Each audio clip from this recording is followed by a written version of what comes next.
श्रीमद्भगवद्गीता अथ चतुर्थोऽध्यायः ज्ञानकर्मसन्न्यासयोगः। श्रीभगवानुवाच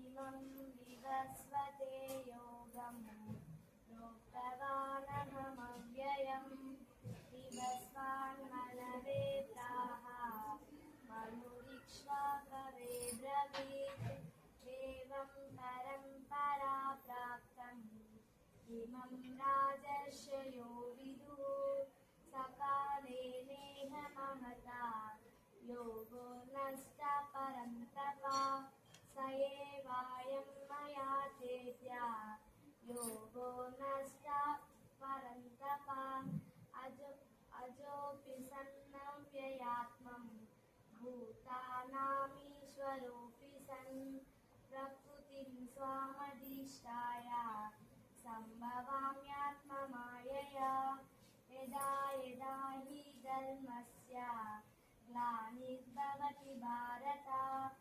अभ्युत्थानमधर्मस्य तदात्मानं सृजाम्यहम्।